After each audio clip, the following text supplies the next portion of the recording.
This is Rugby Merlin and welcome back to the channel. This is my review of France versus England. So I've entitled this video Finishers because both England and France didn't start this Six Nations tournament well. England just squeaking by Italy and Wales really, and then embarrassing themselves a little bit up in Scotland. France getting crushed by Ireland at home. So this match shows that these two teams have improved a lot over the Six Nations. France looking dangerous early on, and their props getting through a lot of work in the loose. And Antonio especially, he's a big lump and scrums really well, but he also carries exceptionally, and he played really well again and had a great game. The first scrum of the match, and that's the battle I've been looking forward to, and England actually do well, and they did well all through the first half. Genge had a good game, one of his better games in an England shirt, and England managed to hold the French scrum and even get the upper hand at times. So that's going to be a good battle throughout the game.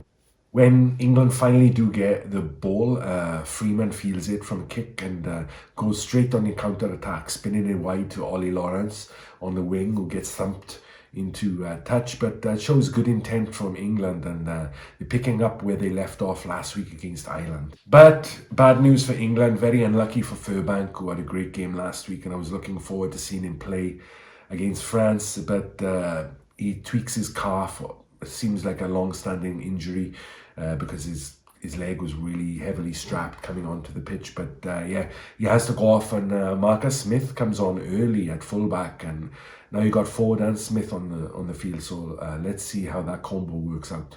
England do get a scrum penalty, and Ford slots it on his birthday to put England in the lead 3-0 early on. France are throwing everything at England, and England are just about managing to weather the storm. But France do get a penalty, and they draw things level with the 3-point kick. So 3-3. But England switch off for a second, fluff their line out, and France get the ball and immediately go on the counter-attack. And it's a beautiful move, sweeping move, and almost the length of the pitch. Legaric running that inside support line, that number 9 support line, gets the ball back and he scoots over for a try, and yeah, France go into the lead 10-3. It's getting a bit scrappy, and although England are trying their best to play their way back into the match, those handling errors are creeping back into their game, and the ones that cost them so dearly against Scotland. And you're thinking, oh no, is this going to be a repeat performance? But they concede a couple of penalties, so the score balloons out to 16-3 now.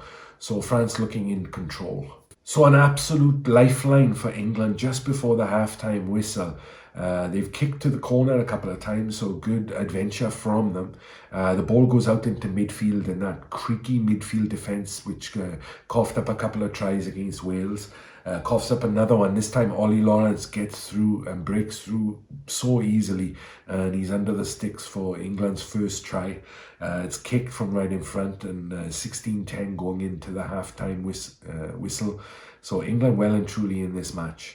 Borthwick's halftime team talk obviously works wonders on this English team, and they look much sharper at the start of the second half. They get a bit of ball and zipping through the passes, and Slade puts in a beautiful pass out to the wing, and they go from touchline to touchline, and it ends up with Ollie Lawrence stretching over for his second try of the match. And that's a bit of a shock for France. England take the lead. So at 17-16 to England, they're playing pretty unbelievable. They go on the attack again, and France looking a little bit shell-shocked at this point. This time it's Marcus Smith that finishes off the move. Beautiful little fend at the end there to push off the defender and accelerate over the line for the score. And again is kicked, and now it's 24-16 to England. So 3 tries on the bounce for England, and yeah, the game is completely turned around. It turns into a bit of an arm wrestle, and that suits France really. Running hard, running direct, they wrestle the advantage from England, and France, their offloading was very good all day, and it earns them a try, and this time is Barre at 15 getting over. He's looked good in the last couple of matches, so that youngster is a keeper, I think. And France retake the lead this time, and it's 24-23. The subs start coming on, and France's bench has looked really, really strong this week and last week too, and was a point of difference in both games. They really bulky and really physical, and England have worked really hard to contain this French pack. But there's just signs now that their energy levels are dropping a bit, and a bit of weariness is coming into their play, and proves to be the case because England fluffed one of their lineouts again, and the overthrow goes into midfield. Ramos volleys it. It falls kindly for the French, and yeah, it's Fiku who runs over for a try. 30-24 now to France, and England are going to have to work really hard to get back in this match. Now, England haven't had any territory really in the last 15-20 minutes. It's been all France. But as soon as they get a sniff and they get near the French 22, they turn on the magic and put the ball through hands really nicely again, straight out to the wing. Freeman finishes, and they score another try. It's kicked from the touchline, so Ford had a great day with the boot.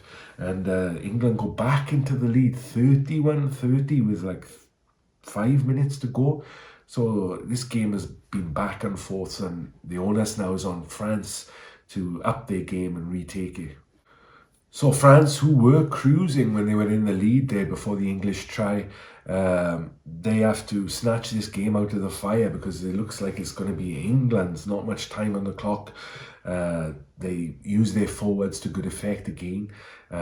England get pinged for a penalty right on the halfway line. I'm not sure who it was. It said it was Ben Earl, but didn't see it on the replay, so I can't say whether there was a penalty or not. But yeah, it's given.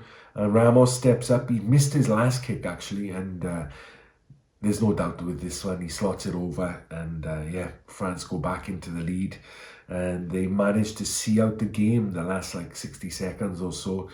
So they take a very famous win, and the crowd goes wild. Getting the victory against the old enemy there.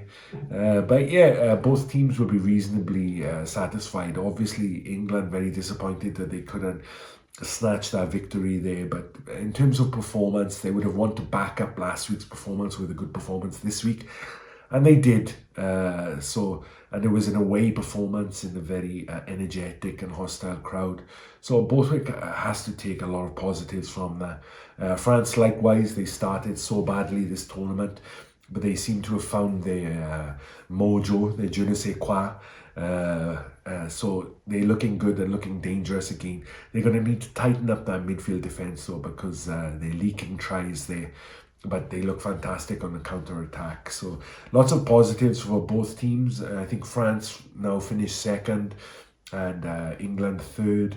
So a mixed bag for them this championship, but a very enjoyable game to finish this year's Six Nations. And last weekend's games were all really great, and yeah, fabulous finish to the tournament. So if you've made it this far, thank you very much for watching.